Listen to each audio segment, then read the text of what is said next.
Boy, it's a great day to think about planting a garden. What's the first thing you think about, Caitlin, when you're planting a garden? So the first thing I would really want to consider is the lighting. I always check the tag on the plant and make sure I read, is it partial sun? Is it full sun? That's a very important factor and can get a little tricky. Do you have any tips on that? It can. Part sun technically is 3 to 4 hours a day of direct sun and then the rest of the day shade. Full sun, 6 to 8 hours of direct sun during the day.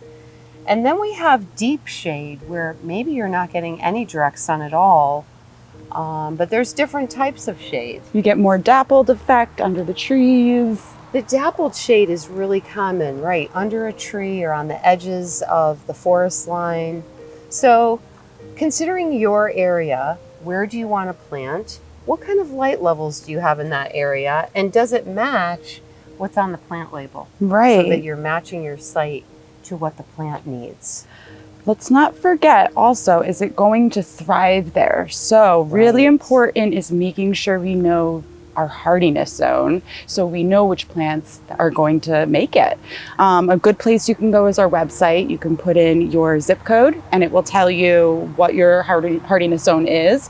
Or I always tell people garden clubs, local nurseries. We love to talk about plants, we want to teach people. So that's a really great way. Yeah, and you can ask people, what sort of plants thrive in your area, but that's a great tool on the website to be able to type in your zip code and find out definitely what is your hardiness zone and does it match the plants that you've selected. You might like the way they look, but they have to be hardy in your area. That's right. I think next up we would just plan our location, make sure that there's nothing in the way, and we would look at the conditions of the sun, right? Yep. Lots of things to think about. I think it's good to consider some kind of typical areas where a person would plant a garden. What are some areas in your yard that you like to plant gardens in? So I love foundation plantings. You're really setting the stage for your home and for your personality. So some really good things to think about are, where is my house and how is the sun going to be affected by that with shadows? What are some good tips with that? Yeah, I mean, some areas of your foundation could be shaded. You might have large trees. So you really want to think about, okay, if it's a sunny area, is there a reflection coming from the building?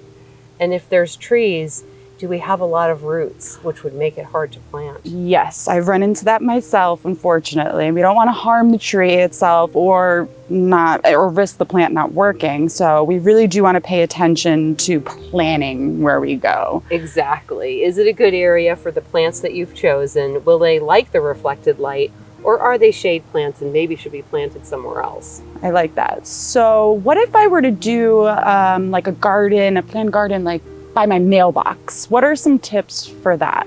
Yeah, that's a really common thing and always can look really nice. But if you're in the north, you have to think about salt spray. Mm-hmm. I know there's lots of areas where they don't have to worry about that, but we are stuck with that. Yeah, we have to think about salt. So that's something to consider when you're planting a mailbox planting. Okay. And if you have a large area that you want to plant, it's nice to think about walkways. So if it's more than 4 feet wide, you might want to put some pathways in. So just stepping back and really looking at your area. That's a really good tip. Also, I just came to mind now, what if we were on a hill? Yes. We need to consider rain-off, water drainage, that kind of thing. Is it going to settle at the bottom? We don't want to plant anything there, that kind of thing. I mean, unless it likes it. Unless it's a plant that likes wet. But you do have to think about drainage and then watering. Watering, right. We want to make sure we have a source close by, or you can be like me and, run back and forth with your container and get your exercise in. So water source is important. It is, because a new garden needs water. Once a perennial garden is established, it kind of can take care of itself, but new plants, new plantings, they really need water. Let's go over to our trial area and really talk about actually planting. Oh, I'm excited. Let's do this.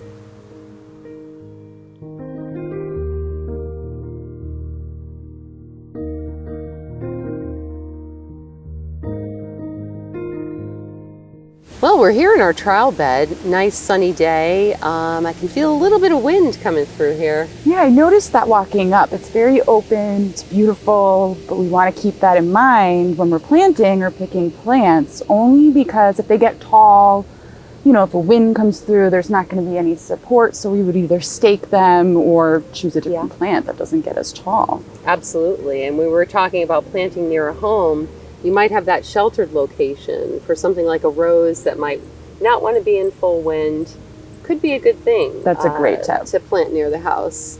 But we did prep the soil, but looks like we missed something. Yes, so we were weeding and we have a weed here. Just wanted to show you, you know, we really want to get in at the bottom and pull, kind of wiggle, and then get in there and shake it off.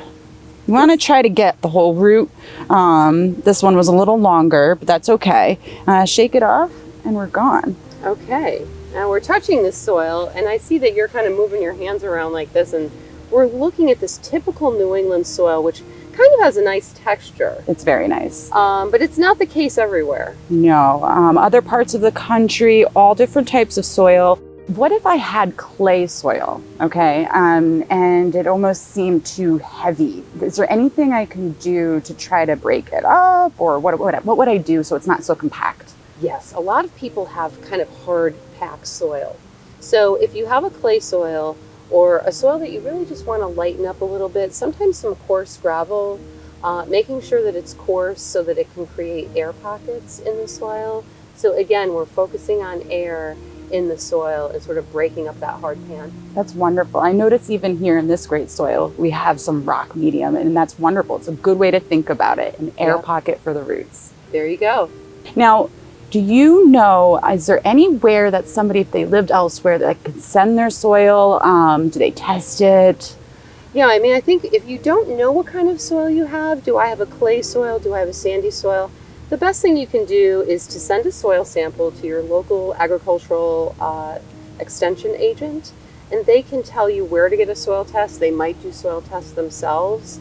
So you'll find out if you have an acid soil, an alkaline soil, and they can also tell you what your typical kind of local soil is.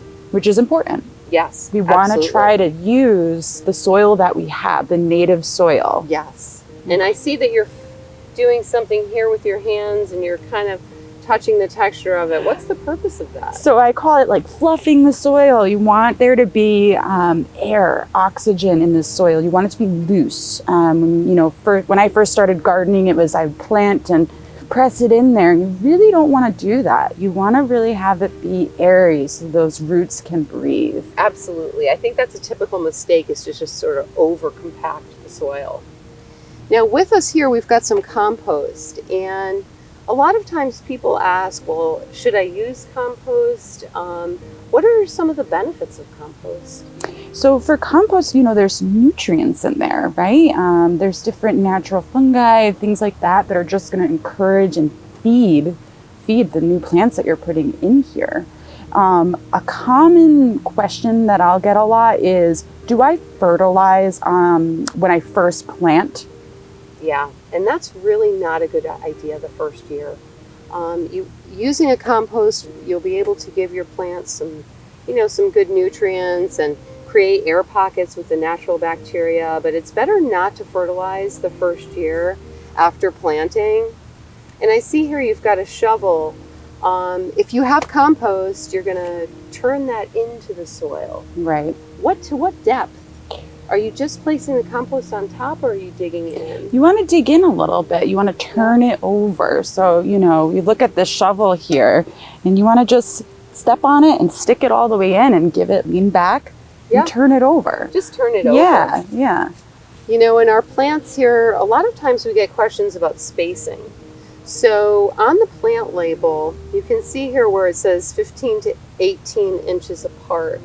So that'll help you with your garden design, just knowing where to place the plants. But you also have to look at how tall they are. Right. How tall are they going to get? When do they come up? When do they bloom? It's kind of like a symphony. We want to plan this so we're sitting here as the orchestra and it all comes up at the beautiful, appropriate times. It's fun. That sounds fantastic. That's why gardening is fun, because every time you do it, you're going to learn something different and then be able to watch the plants as they grow on. I'm excited. Well, Barb, thank you so much for showing me this and giving me really helpful tips. Is there any place that I could direct the customers if they have any questions down the road? Absolutely. Our website has full culturals for all of the plants we offer and a really good gardening help section. So go to our website for more information.